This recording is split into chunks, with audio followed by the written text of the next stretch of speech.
Hello. It seems like it's working. It says that the stream health isn't amazing, so I'll lean on you guys to let me know if things are going really slow or if it doesn't sound right. And let me get the video. There we are. Hi guys. Now you can see me, right? Cool. Yeah, let me just get everything set up here.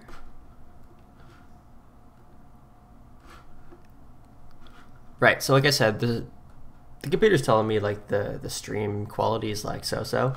So if it's bad, let me know, because I will not know otherwise.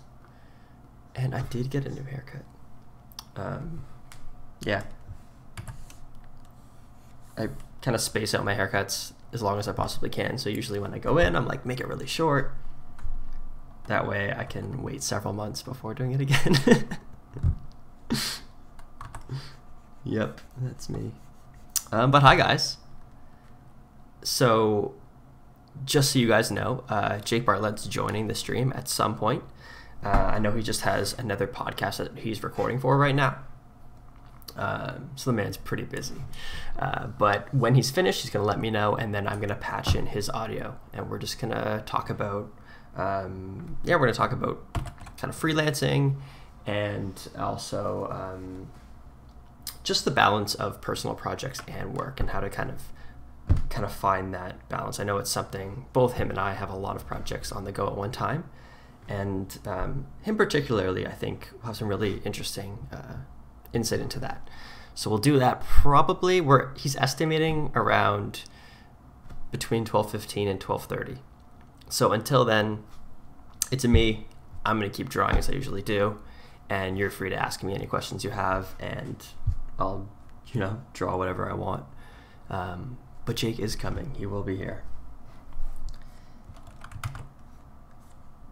So yeah, hi guys.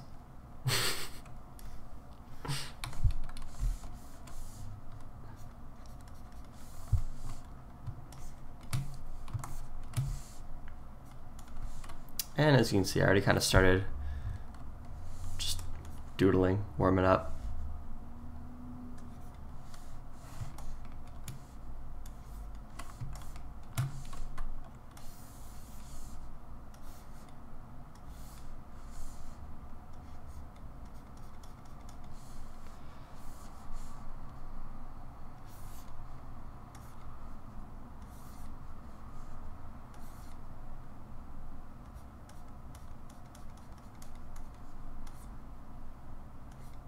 And I'm not thinking about anything in particular right now. I'm just kind of making lines and going a bit on autopilot here.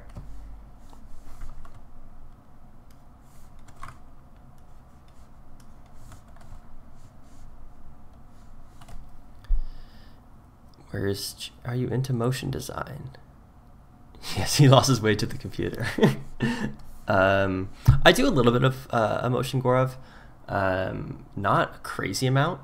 But in fact, a lot of the stuff that I have done, I've done actually a lot of Jake's classes in learning that. So I've done some character animation, and I learned from his course on rigging. Also, the happy faces on everything logo, know how it has that kind of textured sort of animation feel to it? That's actually an effect from one of his Skillshare classes. So yeah. So I'm a fan, and while I haven't done a crazy amount of animation, definitely nowhere near Jake, I understand the programs. I understand, some of the fundamentals and stuff like that. So if he wants to dish animation, I could probably do it.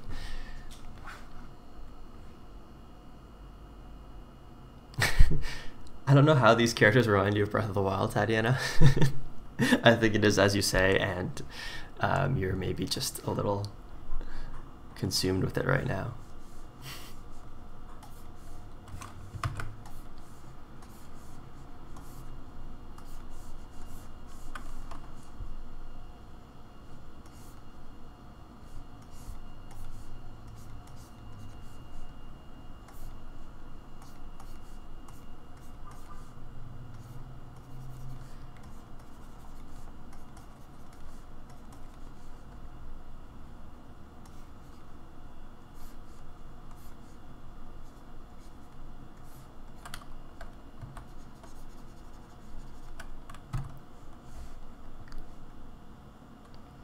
They remind you of the monsters. I'll take that. I mean, Breath of the Wild has some pretty fun monsters in it.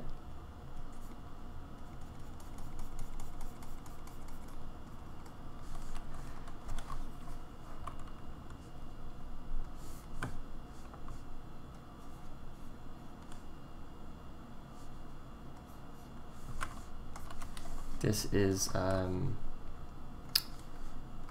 be a link for you, Tatiana. Funny enough, I don't think I've ever really drawn Link. Maybe once or twice, but that's okay.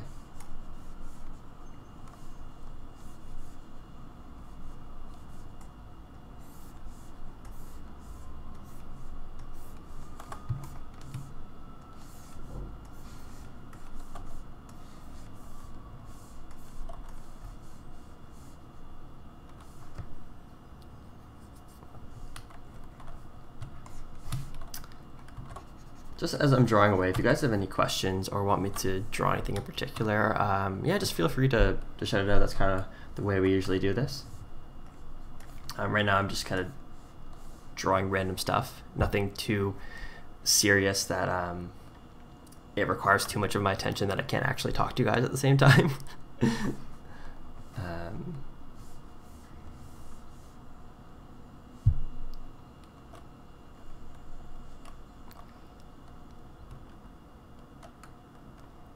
That looks like Link's face when he's realized how many times I've killed in through pure res and stupidity. Yeah, he's a little mad at you, Tatiana.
Don't know. Oh, see, Tatiana, you'd be great at this. You know what like all the weapons look like because you've done like designs of them. I'm trying to remember the sword here. Sure, that's something like that, I think.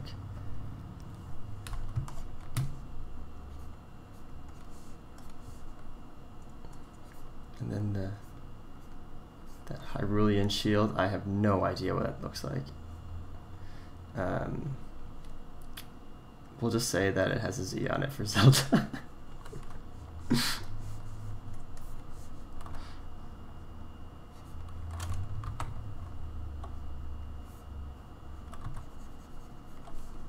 There we go. Here's a link. How am I doing? Tatiana, thanks for asking. I'm doing good. Yeah, just having a really good time doing the character quest stuff, seeing everybody else's submissions, and I've been like in the past 2 weekends I went camping. I went to Montreal, and I'm gonna be going camping again. So I'm having a nice full summer. I get to draw a lot, working on some fun projects too. So yeah, things are great. Oh, and I'm playing Octopath Traveler on the Switch, which is like, it's a really fun game. I haven't played an RPG in quite some time, so that also adds for good time. Hey Taylor, nice to see you. I'll just mention again for anybody else who has recently joined. As I mentioned in the newsletter, Jake Bartlett is joining for the call. We're just waiting for him to finish up with a podcast recording, and then he's gonna let me know. I'm gonna patch him in through the audio, and then we're going to talk about stuff. So if you're here waiting for him, that is why he's currently not here. Or we could just go with what Tatiana said, and he is lost on his way to the computer.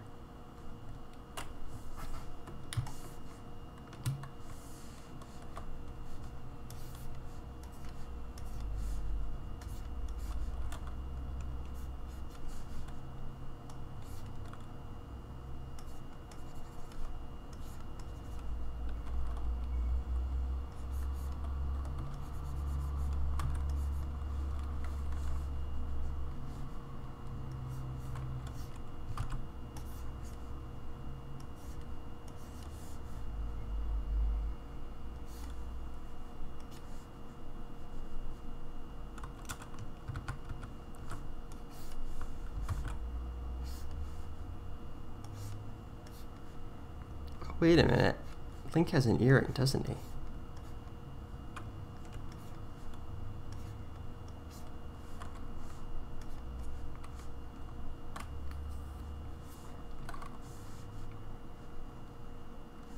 See, I could solve a lot of my confusions and just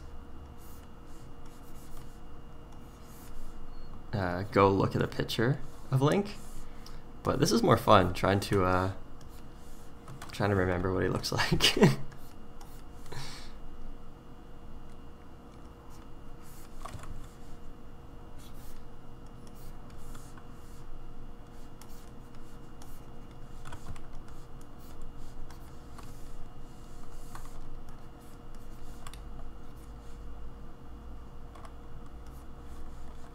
There he is, he's all upset. I don't know, maybe because maybe Navi's telling him some stuff.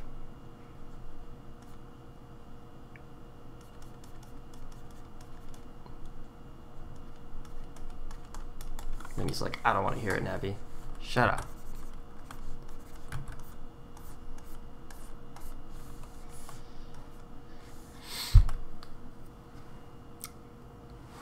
Yeah. Anything you guys want to see? Like, we're kind of just killing time right now. I can draw a thing. If you're struggling with a particular drawing a certain thing, I can maybe help with that. I can demo something before I've kind of gone through some previous work that I've created and kind of explained it a bit. Loving the fight between Link and Navi. Ryan wants to see a live character quest. I could do a really quick one.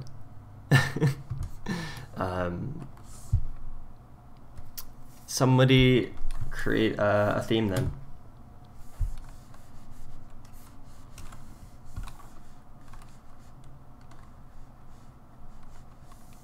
Just give me like a theme or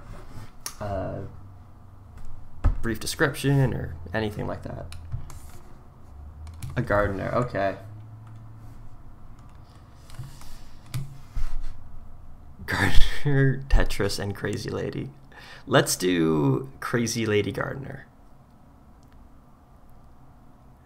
Or could we do a gardener that tries to like fit in her stuff, like Tetris blocks? I think Crazy Tetris Gardener, I think that's a bit much.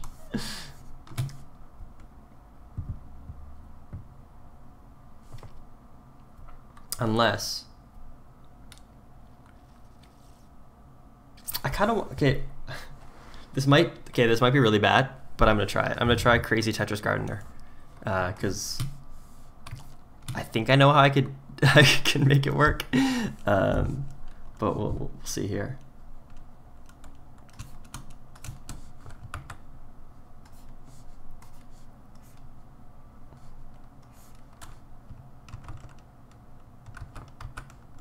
Let's go plant.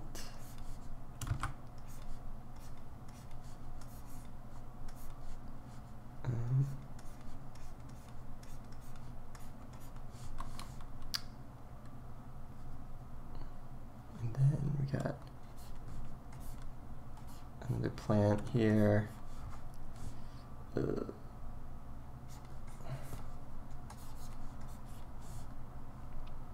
This might have been a bad idea.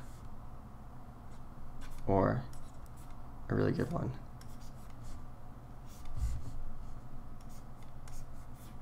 Sure.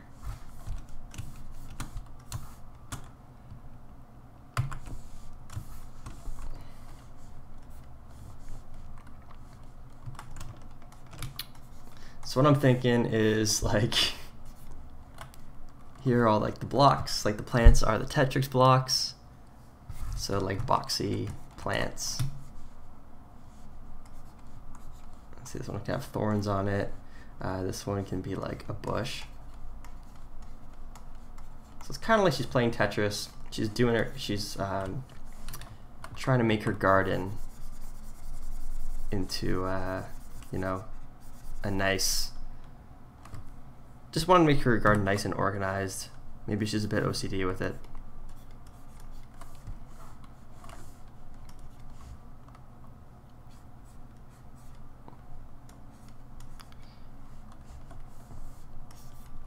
Let's see here.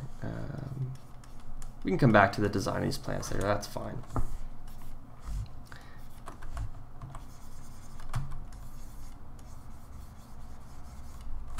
There's some flowers there. A little tulip. I don't know, maybe she has a cactus in her garden for some reason. We can do that. Again, that's a bush.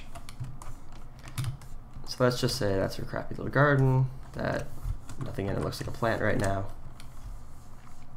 But then she's kind of over it.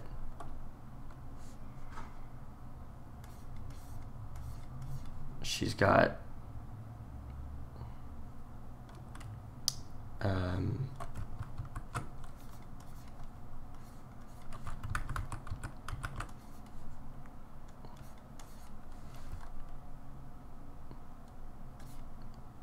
oh man, she has this long plant. Where could she fit it?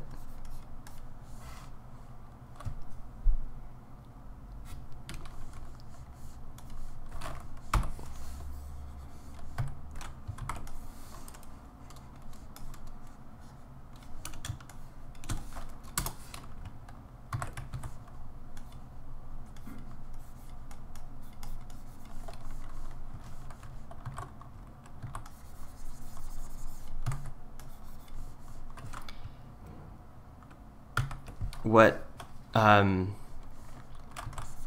this is a complete mess so far, and it doesn't really look like much. What's accurate about this process right now is it's totally like my designs. So it's really loose, really, in my opinion, garbage. And then I just keep redrawing it over and over again until it looks nice. So depending on how much time we have, that's what I'm gonna go for. But, so I'm just checking in on Jake right now. Yeah, that's what I'm gonna go for, but you might only get to see, I don't know, some pretty mediocre steps, but that's okay. In this hand, I want her to have one of those little spades.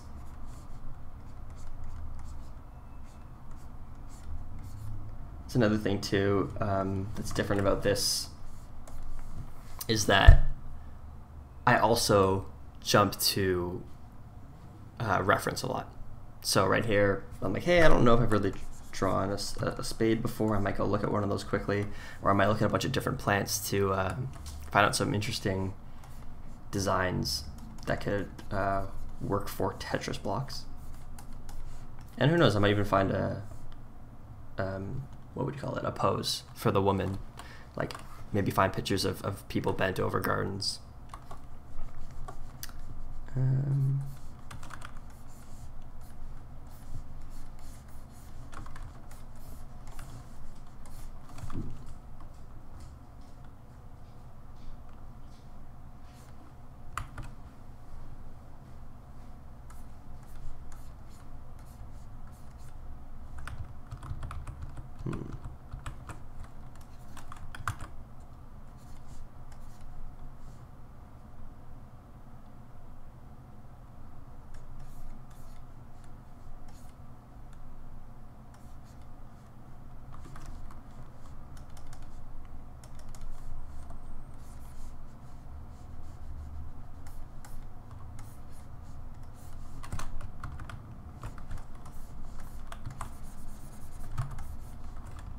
one of those like those sun hats, you know.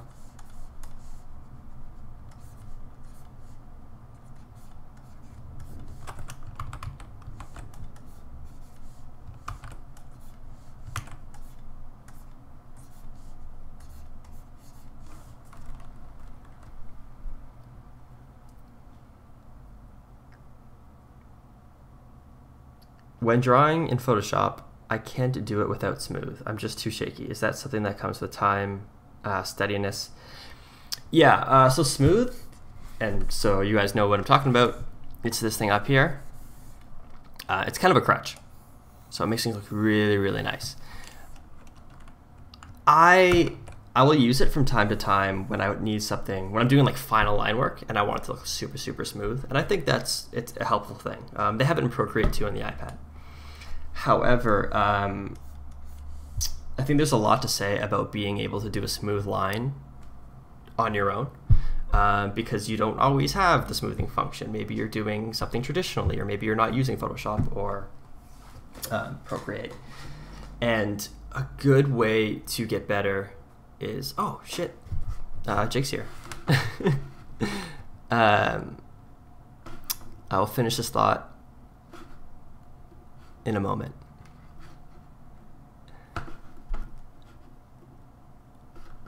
Okay.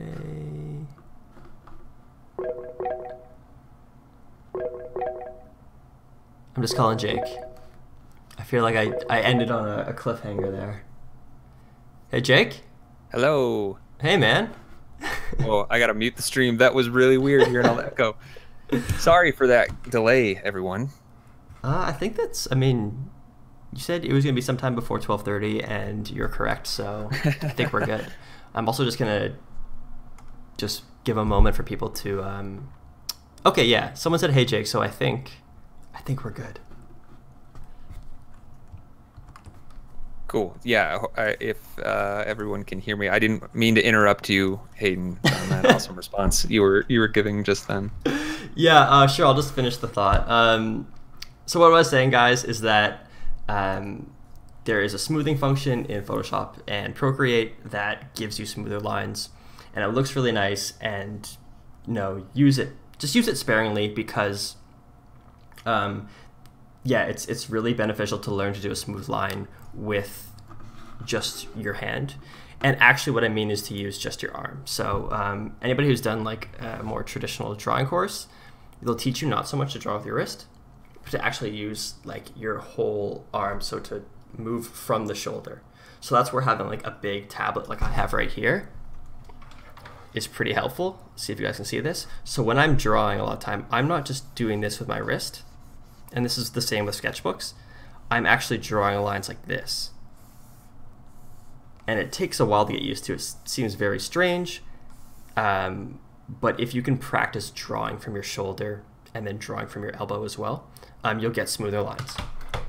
And that's just with anything that you use. Takes practice. There's a lot more to it than that, but if you have any questions about it, message me, email me, whatever, and I'll send you some good practices to get better at that. But nonetheless, Jake's here. Hi, Jake.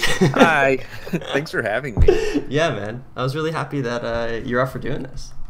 Oh my gosh, this is a pleasure. I've always enjoyed following your work, so I'm just excited to be here. Cool, man. Thank you. Just for context, guys, me and Jake were just we just had like a call, I think like a couple of weeks ago, and he's like, oh man, I would love to do some like live streaming stuff. And yeah, I was just like, hey man, like I do a thing, you should come join. Yeah, I do. I just love being able to interact with people like this on the fly, no editing. You hear all my mistakes, so yeah. Well, no, I'll edit this later, so we sound really great. All right. Yeah. So yeah, what I figured we'd have like our main topic of discussion, but people are welcome to join in and ask any questions that you have.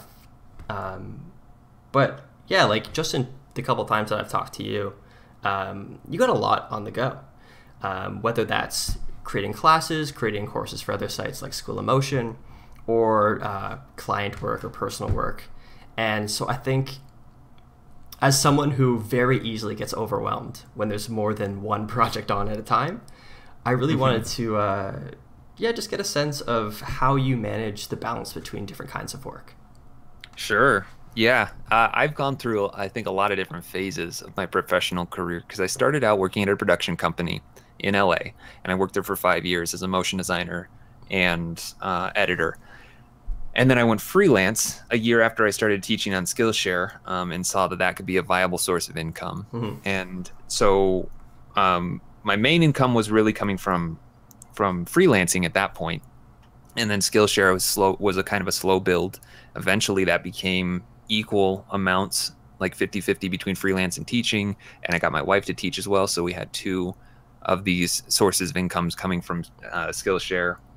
And it got to the point where my Skillshare was making me more money than freelance, which was great. I didn't slow down on either of them. So it was just a building, of income. And then School of Motion kind of hooked me, and I was already a big fan of School of Motion. I had taken their courses. So when Joey at School of Motion asked me to teach for him, I jumped at that opportunity.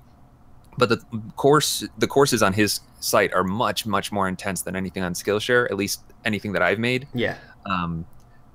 Because they're weeks and weeks and weeks. They're like between 4 and 6 weeks of content. So it took almost an entire year to build the first course that I made with them. And that's when I first started running into issues with time management and dealing with all all of these different projects at once. Because my freelance work, which during this entire year of making the course, I wasn't making any money off of it. It all came after the course was live and students started taking it. So I had to really manage my time between doing work that was making me money and then getting this course done. And because of that, my Skillshare suffered. I think I only posted 2, maybe 3 classes that entire year. As opposed to like how many the year before? I mean, usually at least every other month I would post. Okay. So I'd say about 6 classes. I try to post more than that, but it's because of what we're talking about, juggling all these different things. Sometimes priorities just shift around. And that is one nice thing about Skillshare is since I'm completely in control of it, it's okay if I have to take a month off or even 3 months. Like I'm still able to provide the students who are active in my past classes with feedback and keep that going without dedicating all the time it takes to building a course. But I realized I'm currently building a second course for School of Motion. I decided to stop taking freelance work because of it. Because since I have another course from them that's bringing in income, and I have over 20, maybe even 25 classes on Skillshare now, I can pretty confidently ride on the income that's coming from that and not have to rely on freelance while I'm building this next course. And I made that conscious decision because I realized that with something like Skillshare, I can manage one course building on Skillshare and a client job at the same time. I can jump back and forth between them pretty easily. And I can generally finish an entire Skillshare course in about 2 weeks while I'm doing something else. And for whatever reason, that was easy enough for me to jump from one thing to the other. With a School of Motion course that's so big and has so much content, and we have a schedule and I kind of need to have it done by a certain time, I was having so much trouble with my last course working on a lesson. So like the course structure of a School of Motion bootcamp week is usually 2 lessons in a week that are big, teaching you the bulk of the content. One on like a Monday and one on Thursday. And then sometimes there's some bonus lessons in there. And then sometimes, I mean, there's always an exercise video that goes along with it. So I have to explain what your assignment is. And there are materials that have to be made. And there's all these little pieces that have to be managed. And it was like, as soon as I was done with one piece, like one lesson felt like a Skillshare course to me. And then it was like, okay, now I have another lesson to make. And then I have 4 more weeks of that. So, I just couldn't jump back and forth like that, the way that I could between a Skillshare course and freelance work. So I made that conscious decision before starting this current course to just take the freelance out of the picture.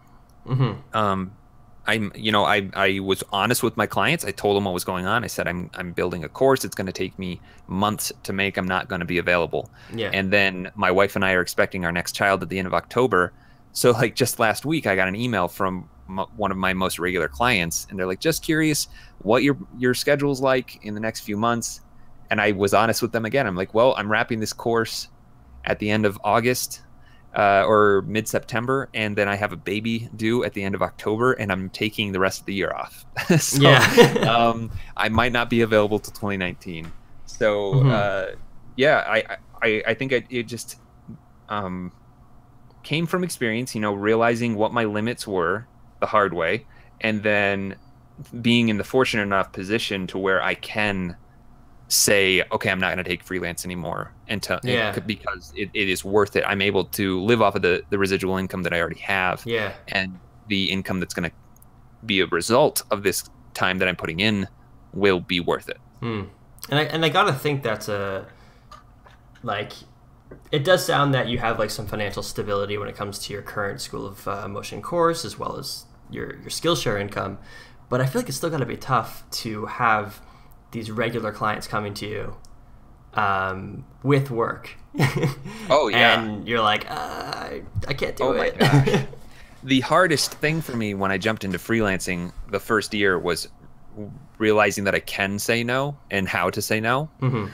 Because I was just like terrified jumping into this freelance world with not knowing when my next paid job was going to be. Like, I said yes to everything. It didn't matter how small it was. I took an animation for an app that was like in development for like $250, and it was revision after revision after revision. It just got strung out, and I didn't have any kind of contract in place. Like, I learned the hard way how to be a freelancer, and by the end of that first year, I realized that clients liked me.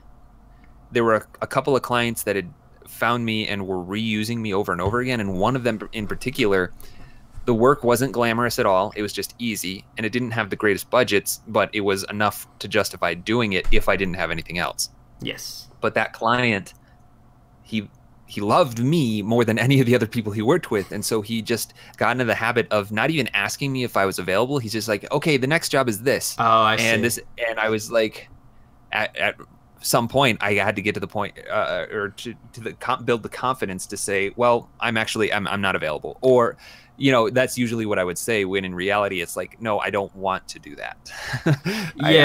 I'm ready to stop doing these little jobs and maybe take some time off even. Yeah. And it's tough when you spend so long in that mindset of, I need to take whatever I can get. Like, I need the money. I don't know even when the jobs are coming, are they going to dry up? And so you don't want to lose an opportunity. And then Tatiana said in the chat here, saying no is so hard. And that is exactly what it is. And so I'd be curious. You said that you've kind of learned to say no. Some if there's any particular examples or strategies, like how do you say no to a good prospective client? It came with experience of kind of just defining some parameters. There are things that make a job worth it. And I kind of stole this motto from Joey at School of Motion of doing one for the meal and one for the real. So you've got to have income, obviously, to live. Yes. So you've got to be doing work that's going to bring in money. And sometimes that work's not glamorous, but you got to do it. You got to have your meal. And then there's one for the real, which is the job that maybe it doesn't pay as much, but it's a really fun project, something that you're really interested in doing. So those are two parameters. Does it pay well, and is it fun? That will be a help in deciding if you want to take the job. And if a client comes to you and they say, hey, I'm starting a YouTube channel and I need an intro animation, how much do you charge? And you say, well, I need more information, and it's probably going to be, X amount of dollars, probably over $1,000, I would say. Yeah. And they come back, they're like, oh, I had $50. That's a no-brainer. You're not going to take that job. Yes. But sometimes it's harder. Sometimes it's a client that maybe has a decent budget, that the work just isn't exciting. Are you at a point where you need to say yes to the job because you need, to pay the bills? Or are you pretty financially stable because you just took a massive job that lasted, produced 3 months worth of income in a month, and you have the luxury of saying no to it? Yeah. I mean, I realize not everybody is in a fortunate enough position to be able to just turn down work like that. But starting out, at least, I would say, look at those jobs that are paying like less than $1,000 and really ask yourself, do I need this? Like, can I just wait for the next job that's going to actually pay enough to be worth it? Or is it something I can do in a day, and $500 in a day is actually really great? Yeah. You just got to think it through, and have those, agreements ahead of time of revision limits, or, just having the whole production laid out so the client knows what they're going to get out of you, and that you're not their employee. They don't get to just continue to ask you for whatever they want. Yeah. And I think that probably goes hand in hand with, you mentioned confidence before in terms of saying no. Like having the confidence to say, no, I am not going to do unlimited revisions. Like maybe you've had a previous job and that's kind of been the way it goes. Like I know that I've been in a situation before where the setup for one job with a client wasn't too great, and that was my fault. And going forward, I wanted to put in X amount of revisions, or I wanted to increase the price, or do something that they probably wouldn't want. Right. And it takes some gall to like be like, hey, this is another project like the one we just did, and I want more money, and I want less revisions. Yeah. No, absolutely. That is a great point. I definitely had clients where I started off soft, where I gave them a really low bid, and then they just assumed that's what I charge. And that's like shooting yourself in the foot. You need to know what your time is worth, and start strong. Do not, every client is different, but especially when you're working with companies, not just individuals that are used to hiring freelancers all the time. Like, they understand how that world works. They know that most people have a day rate, or if you underbid them, that can sometimes even give them a false sense of confidence in you as a designer or an animator. If you're underbidding yourself, then they might think, well, why are you pricing yourself so low? Are you really not as good as other freelancers that we've hired? Yeah. And overbidding, they're going to let you know if it's too much. It's not like a one-time thing. Like if you say a certain number and they say, they're not going to just say, well, that's too much, see you later. Yeah. They might come back and say, well, we were thinking more of this budget range. And then you can have the discussion of like, okay, well, for that budget range, I can tailor what I'm going to do to that. It's not going to be exactly what I had in mind for the budget that I pitched to you, but we definitely can get the project done for that amount. Yeah. If that's something that you actually think is doable. Right. Not. I think just a few weeks ago, somebody in the Slack posted Jessica Hish's article. It's The Dark Art of Pricing. Okay. And she said something very similar to what you just said, which was like if you put out a number, an estimate, and they're like, yes, let's do it, you probably did too little. Right. What you want is for them to kind of come back and be like, oh, can we bring it down a bit? You want to get that negotiation going. If you put something in that's crazy high and they're just like, no, flat out, then you've gone too high. But you want to go high enough that they bring you down a bit, because that's the expectation. Yep. And that puts you in a good place negotiation-wise. Just being able to have that kind of wiggle room to make sure that this is a job that's worth it to you, but is also going to make the client happy. And you got to remember that if the client's coming to you, that means they want you. Yeah. So you're not fighting to win them over.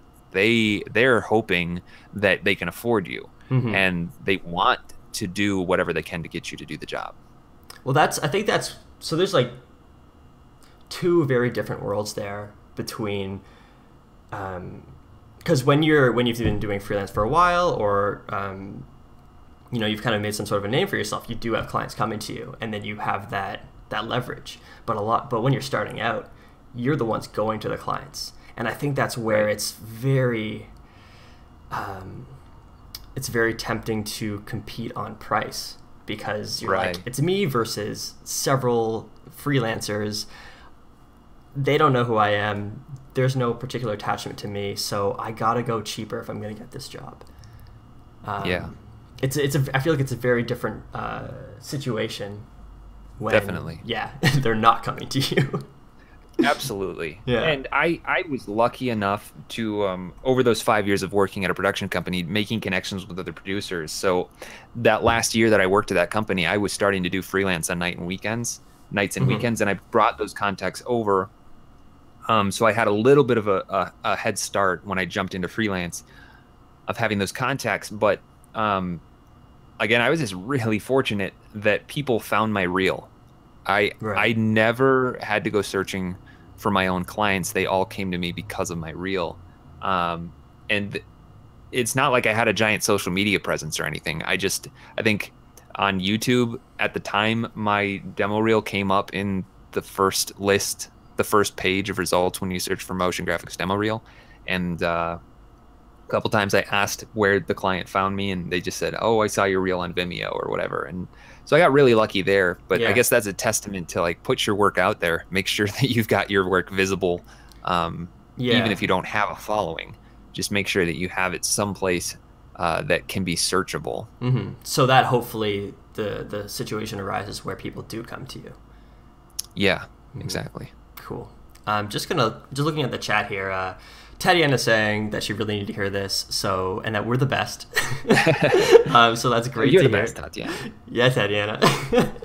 And Gaurav is asking if we can talk about personal projects.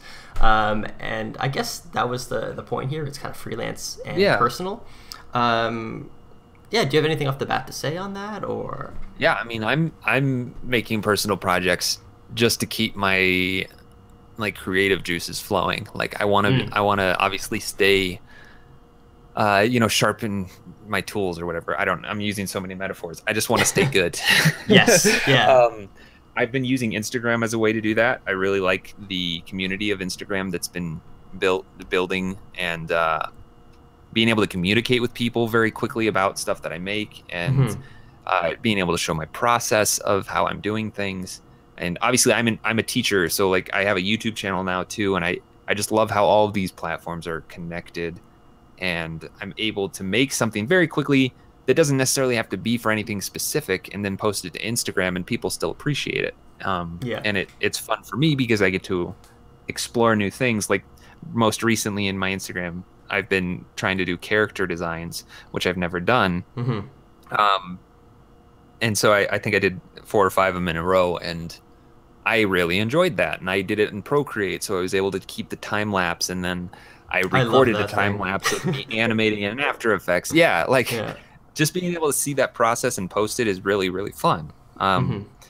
So yeah, I think Instagram is a big thing for me on how to keep motivated, because I'm able to follow other people and see very immediately new work from other people that I really admire, and then kind of put my hat in the ring too, and post my stuff and get feedback on it. And like you said, staying sharp as well. Like, that's kind of forcing you to keep working on your abilities, which I imagine is quite important at a time like right now when you're not doing any freelance work. Yeah. Yeah, absolutely. Because that is one fear that I have as a teacher. Like, since I am kind of trying to focus on teaching solely, I don't know that I want to go back to freelancing.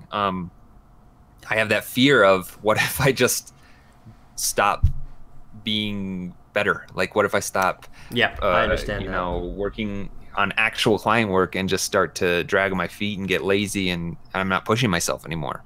So yeah, using Instagram, and just like we made my wife and I made a birth announcement for our next our daughter that's coming in October, and like I got to use that as an opportunity to really kind of try a new style of animation and push myself to make something unique. So like little personal projects like that are where I try to continue to develop my own skills. Is there a particular way that you approach a personal project?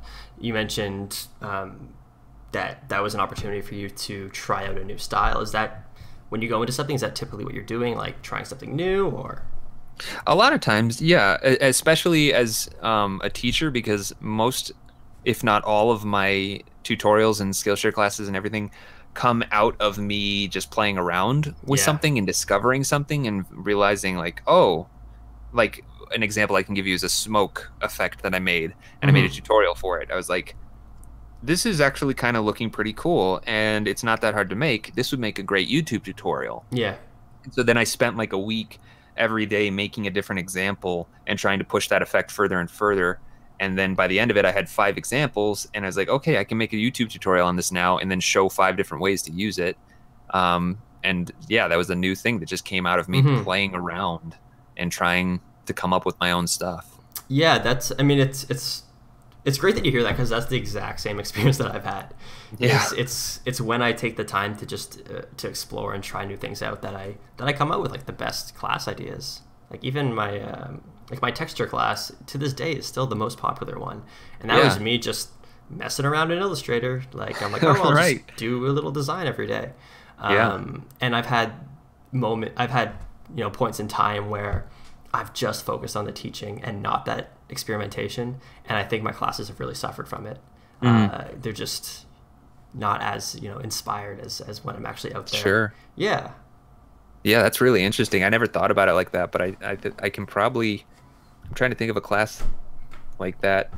But yeah, no, I always try to spawn a class or a tutorial off of something that I'm like excited about and interested in and or coming up with like that I think other people, sometimes it does not work. But a lot of times other people, since they have similar interests to me, do get excited about the same kind of thing. No, go ahead. I was just gonna say, I saw I'm sorry, I'm gonna butcher your name. I talked to you on Instagram though, but Garov it says you want to take a year off and just work on personal stuff to create a reel, and I think that's great. My first reel had one actual client job, and the only reason I had that was because of my brother. I was in college at the time, so I had no clients, and he gave me some work. So everything else on my reel was completely personal. I think that's a really, really smart thing of you to do. I don't know if you need to put everything else off for a year to do it. But that is a really, really great way to not only build a reel, but also to learn. Because at that time, when I was making my first reel, I was just taking in every single tutorial that I could find and trying to come up with things. And because none of my stuff was for clients, I would just come up with an idea. I actually cut the song of my reel together first and divided up all of the shots that I needed to fill it in with. And then I designed specific shots for each one of those slots in the timeline until I had like a 45-second reel.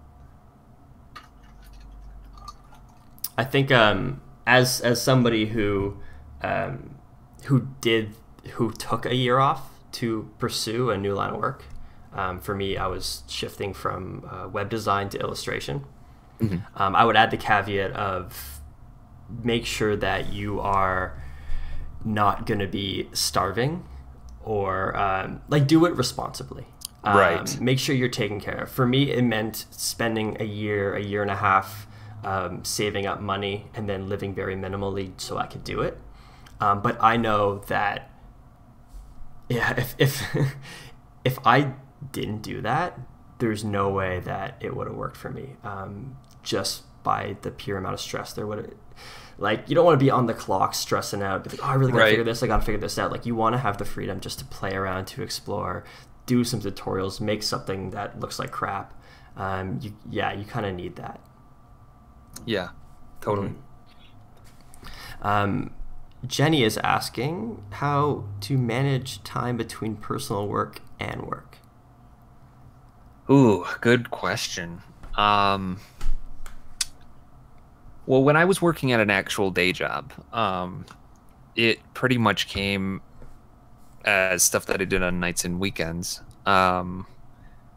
because I couldn't, obviously make stuff for myself at work. But at that time, I just gotten married in 2010, and I went straight into this job. So, I wanted to spend time with my wife.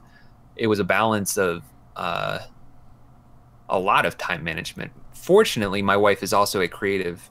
Like she is a hand letterer, designer, and so we would work together on projects. And when we first got married, we were really into printmaking, and we got a couple of different letter presses, and we were like printing stuff by hand with lead type and wood blocks and stuff. And so we were really collaborative creatively, even though we weren't necessarily doing hand lettering and animation, but we at least worked well together, and creativity and spending time on that was something that we were both mutually interested in. So that helped.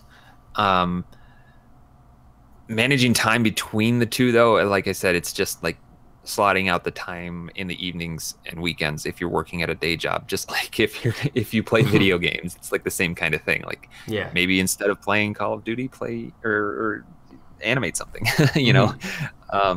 Just having to, you just have to be aware of the time that you have and use it as effectively as you can.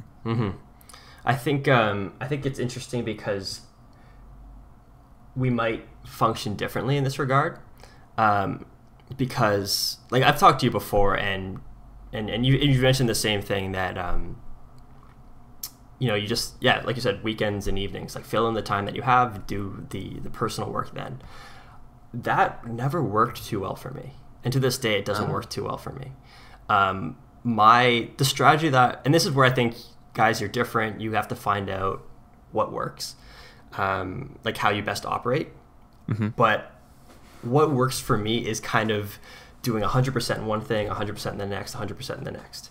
And that's and that's why I took off the year, is because doing things in the evenings and the weekends, I wasn't able to get things like anything too substantial done, and I was like burnt out from my 8 hours of creative work, from 9 to 5.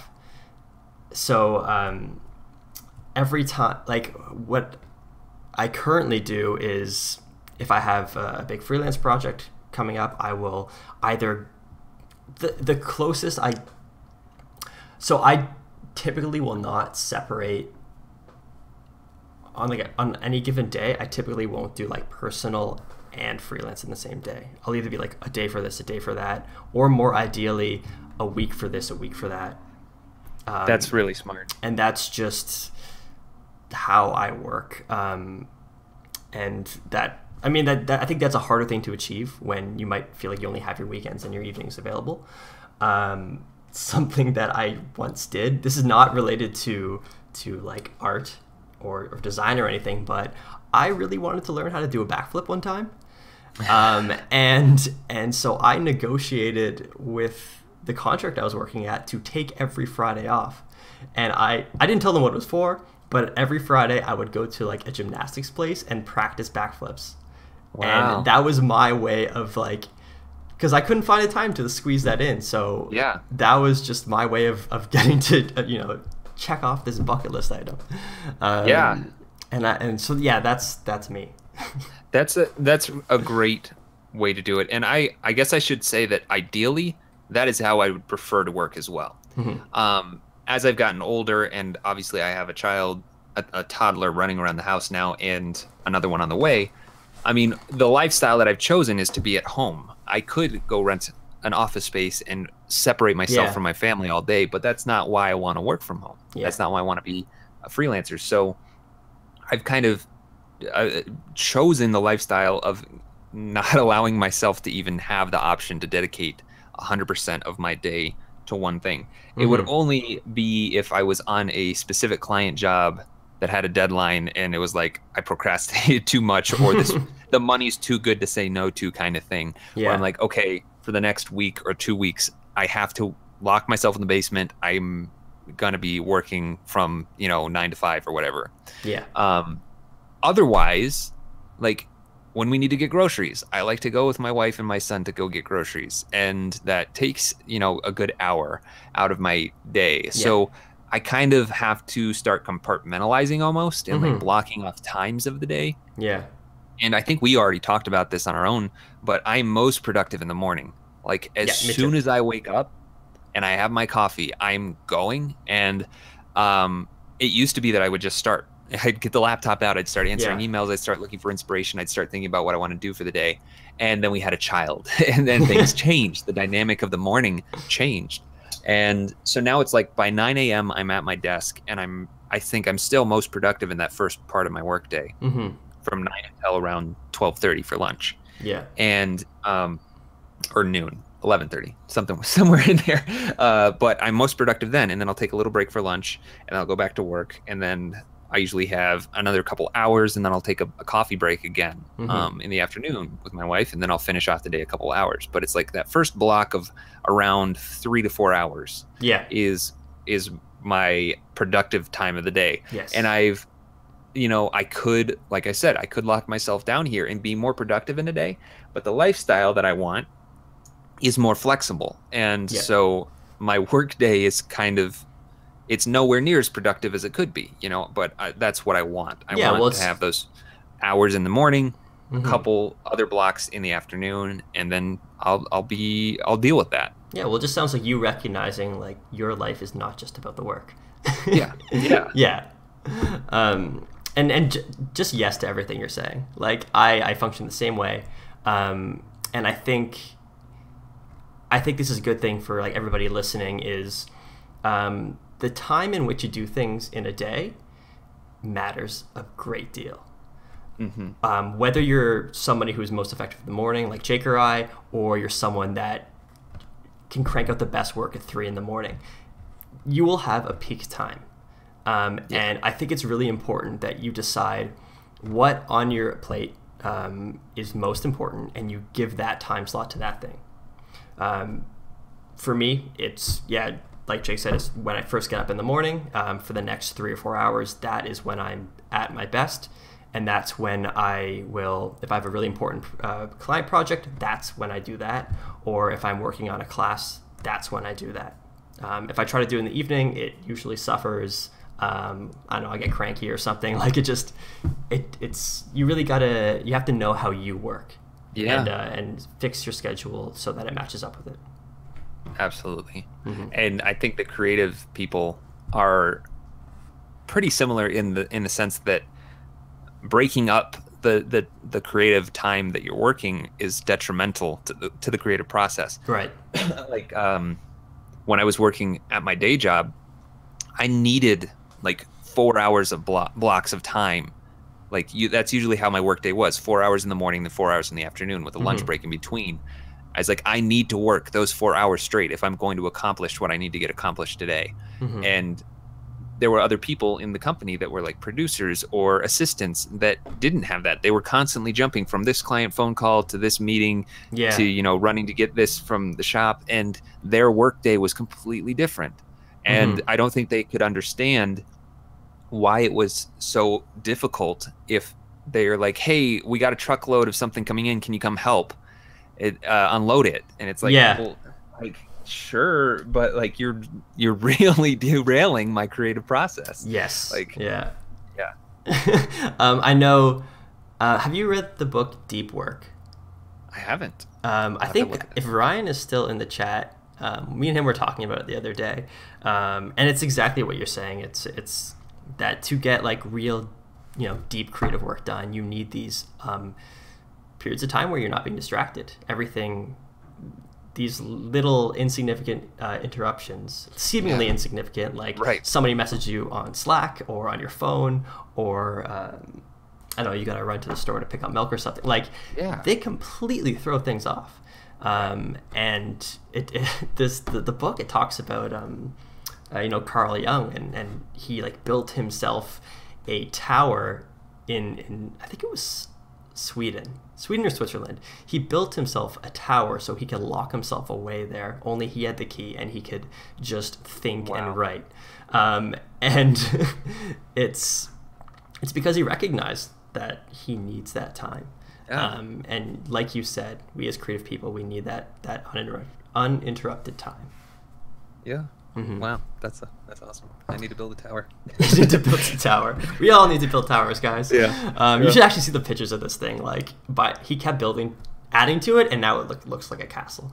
But I just want to let everybody know too. It is 1 o'clock. This is usually when we finish. But since Jake came in a bit later, we're gonna go until about 1:15. So still another like 10-15 minutes or so. Cool. As long as it's okay with you, Jake. Oh, I am on board. You're like, no, it's enough. Yes. 2 minutes over, I'm out of here. Yeah. I'm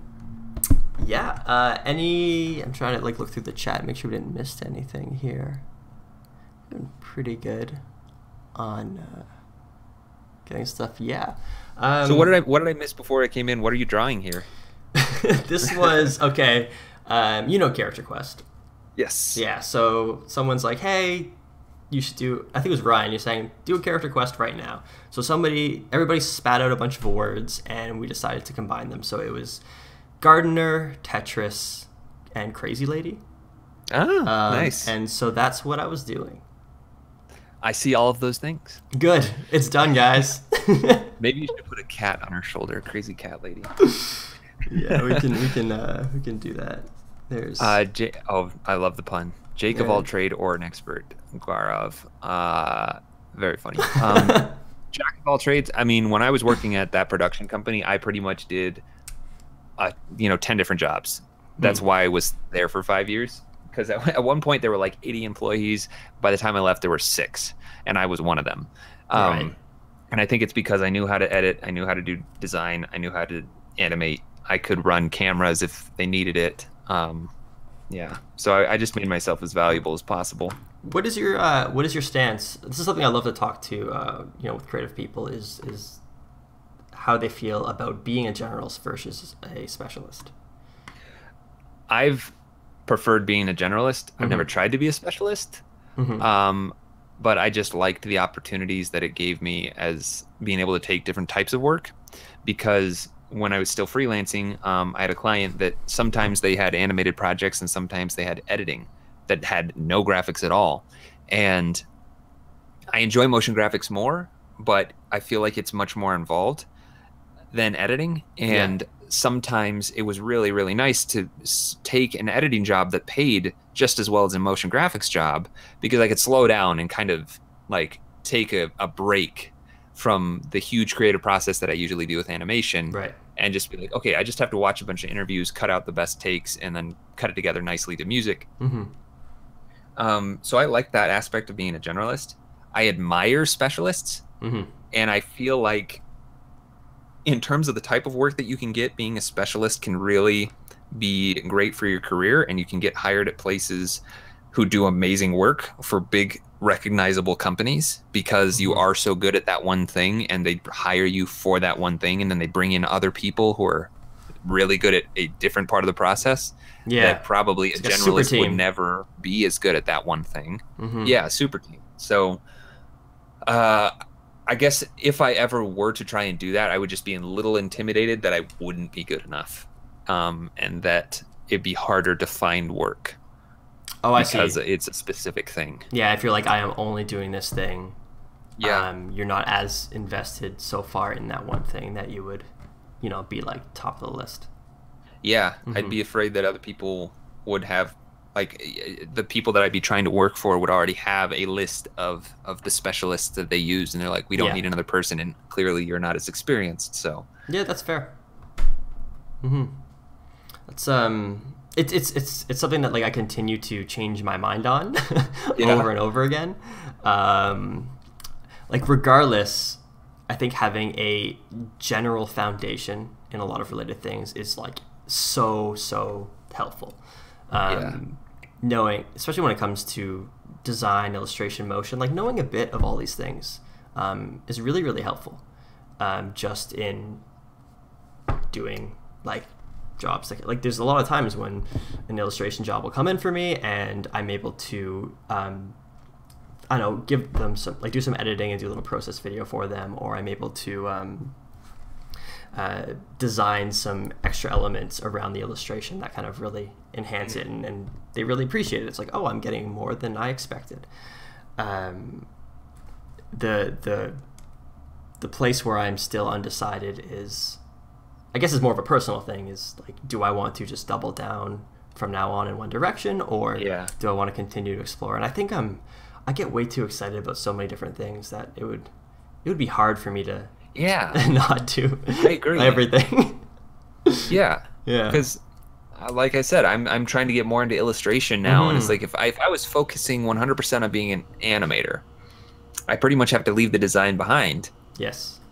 Like if that's what I'm going after, if I want to be the specialist who's hired because of his animation skills, then I would be relying on other people to make those illustrations for me, which can be great. And like I said, I think that can produce really amazing work. But at the same time, I like being able to jump around from one task to the next and kind of have my hand in all of it.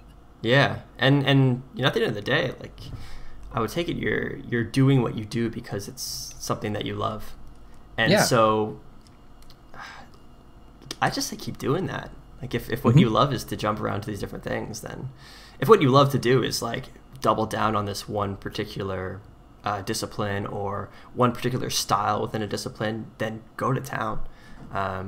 But I think the moment that your interest starts to wane, that's when your career and fulfillment is in trouble. Absolutely. I was thrilled to get a job straight out of college doing what I was enjoying, and by the end of the 5 years, I couldn't wait to be working for myself. Like and then I freelanced for 2 years before I realized I want to be teaching full time. Like I don't like I love that I get to work for myself and work with these clients where I'm making my own schedules, but at the same time, teaching has allowed me to be 100% autonomous and just do whatever I feel like. And it's crazy that I'm able to produce income doing whatever I want. So yeah, follow what you're interested in. Follow your heart. Hear that, guys? Jake says follow your heart. I think it's pretty good advice. Thanks. Yeah, I'm trying to think. I mean, I don't know, we got like 5 minutes left. Again, like, thanks for coming to do this. This is like really cool. I would love to come back again. This is really fun. I love being able to talk to other creative people. I wasn't able to, like, I realized that I can't draw and talk. So that's something I'll have to figure out. But I think I had more fun talking. So maybe one of these times I can be a commentator and we can just all talk about you while you're drawing. Oh jeez, you can be like do the play-by-play. Yeah. Like, ooh, I don't know about that move. Yeah, maybe you shouldn't have put the cat on the hat. Maybe not. Do you have any? I'm not sure how many. Yeah, it sounds like there's a good number of people here with at least that do. It's a grab bag of people I know in like the Happy Learners like Slack and on the website and stuff. As for getting more into motion, which is definitely, if you were to be given a specialty, that would be yours. What would you recommend to people? Okay, so I think there are kind of stepping stones. There's a way to like dip your feet in. Would be YouTube. Okay. There are really, really great channels for learning. School of Motion has free tutorials. And so go to schoolofmotion.com and just look at their free tutorials, or go to their YouTube channel. There's Video Copilot, which is like every single motion designer today started with Video Copilot pretty much. Andrew Kramer runs that website, all free tutorials. More on the visual effects side usually, but still a really great way to learn the software. Mount Mograph is a free YouTube channel. He is amazing. Short content. Evan Abrams, his handle on YouTube is EC Abrams. He's amazingly talented at explaining things. So YouTube, yeah, just search YouTube because it's all free, and there's some really, really amazing teachers on there to kind of get your feet wet and see what this program is all about. If you have a Skillshare subscription, check out my Skillshare classes. I'm not the only one on there teaching After Effects. There's lots and lots of After Effects classes. But he's the best. Well, thank you. But yeah, Skillshare is an awesome place to learn. If you don't have a Skillshare subscription, I'd say start on YouTube, see if you're interested in it, and if you are, check out Skillshare, because since it is a model where teachers can make income, it kind of just produces content that is higher quality, in my opinion, than YouTube. So, but that's not to say that there's not great content on YouTube as well. You just gotta dig a bit more. Yeah. And then if you're really serious, if you've done these things and you're like, yep, I want to be a motion designer, 100% cannot recommend enough, go to School of Motion and take their boot camps. Start with Animation Boot Camp. And you will see such a drastic difference in your abilities in 6 weeks if you just actually do the work. It's amazing. There are other courses too. Gaurav is also mentioning MoGraph Mentor. I've never taken any of MoGraph Mentor's courses, but I've seen lots of people come out of that, and it's equal, like on par quality as School of Motion, where it's courses that are weeks long and you're interacting with people. It's not just videos that you're watching and not producing anything. Right. So yeah, that's kind of my stepping stones of free to a completely affordable education to I'm serious and I'm going to try and make money off of this career, then spend the money to actually get a really good education on it. Still very affordable for what you're getting out of it. Yeah. Cool. That was thorough, man. Thanks. Yeah. And then where can people find you? You can find me anywhere on social media at Jake in Motion. So that includes YouTube, Instagram, Twitter, Facebook. You can find me on Skillshare at skillshare.com/Jake Bartlett. On School of Motion, you can see the course I built. It's called Explainer Camp, if you go to their courses. And I know I've been known from time to time to be in the Vector Friends Slack channel. You can tag me. I will just admit right now that I'm part of too many Slack channels. Yeah. And they're just overwhelming. So I'm, not always checking them. But if you tag me, I'm usually pretty quick at being able to see it and respond to it. Cool. Great. Well, I mean, this was cool. Like, we've never done this before, so I really like this. It's a lot of fun. Yeah. Thanks, everybody, for, like, your questions and hanging around and for being so excited about this. I'll definitely do something like this again. And, Jake, thanks again. It's great having you on this. Yeah, absolutely. Thanks for having me. And thank you, all of you, for your great questions. All right. Well, that's it for today, and I'll be posting this up if you want to listen to the recording. Other than that, talk to you guys in the Slack or email or Instagram or whatever. Yeah. Take care, guys. Later.